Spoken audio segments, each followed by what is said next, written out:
thanks to the people of Ireland and their legendary hospitality and love for literature and words, to the organizers and the award sponsors, to the City of Dublin and its Lord Mayor. Many thanks also to the judges who, in my unbiased opinion, had the good taste and the courage to choose such an uncompromising but nevertheless necessary book. Here, I'm reminded of the Cuban painter Marcello Pogolotti, who said, "In an era as turbulent and painful as the one we're living through, art is bound to show its rough, bitter, and violent side." And I would add, its inherently beautiful and humane side as well. To all those women and men of letters, and all artists who have gone beyond the aesthetics of the singular to the representation of the multiple and diverse, to all those men and women who have chosen the painful and costly portrayal of truth over tribal self-righteousness, I'm grateful, and we should all be grateful.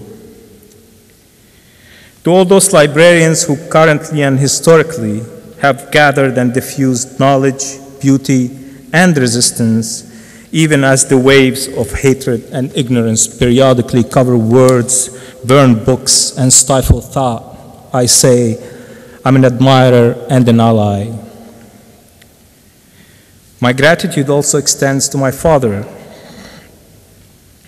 who always surrounded me and my brothers with books and stories of travels and wonder. For my mother, who hid me under the dining room table away from the falling bombs, and whose farewell tears on the day of my leaving my native Lebanon are printed in my memory.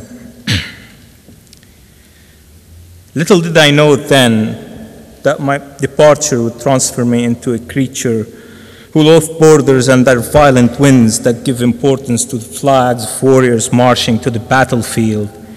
And little did I know then that my journey would open and close doors until all doors and locks lost their meanings and make me seek the open square instead. Allow me here to share with you these words from a poem by a friend and a colleague, the exiled Iraqi poet Saadi Youssef. I left my keys in the sea. I gave them to the night and wind. And when doors closed behind me, I came to the square.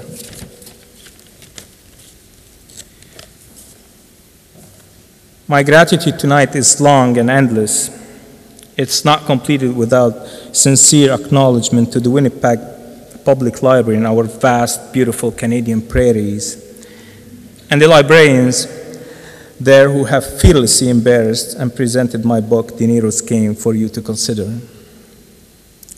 To all the elders of the First Nations, I give reverence and respect.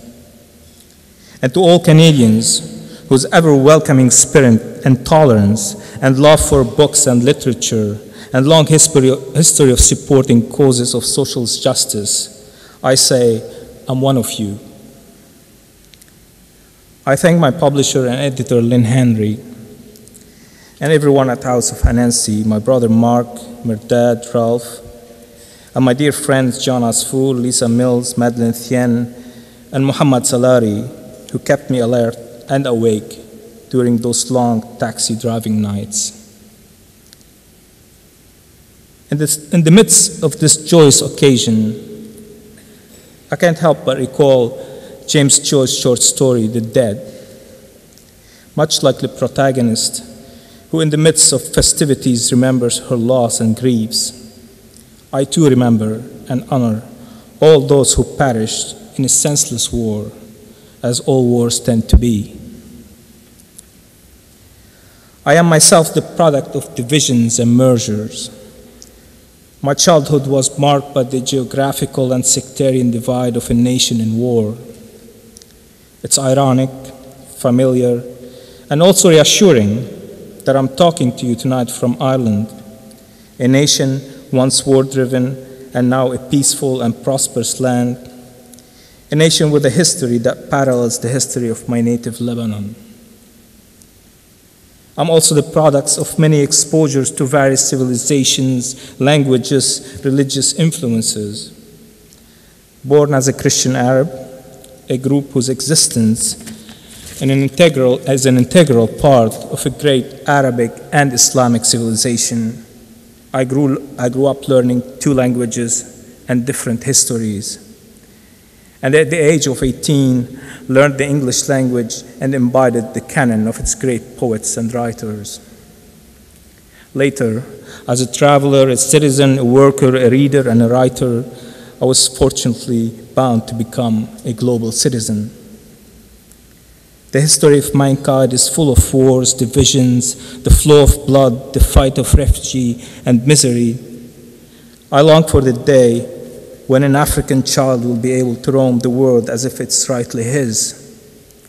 I long for the day when a Palestinian, Guatemalan, Iraqi, and Afghani children will have homes to keep and build upon.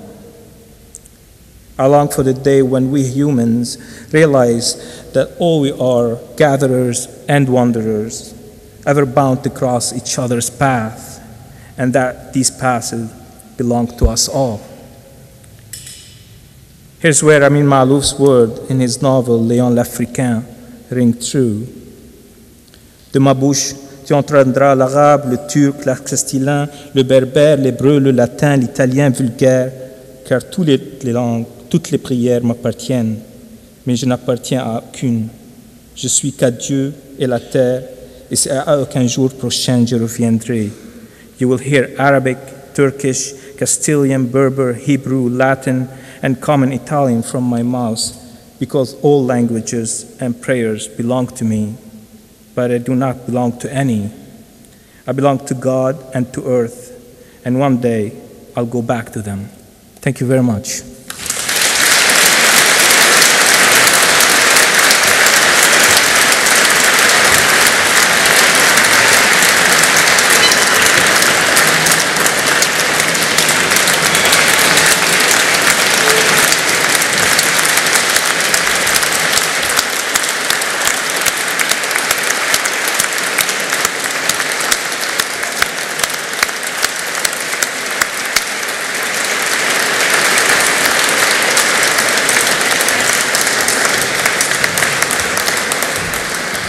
Thank you for your attention, ladies and gentlemen. And now, as the podium party retake their seats, our formalities are ended. Dinner will be served in just a few moments. Thank you.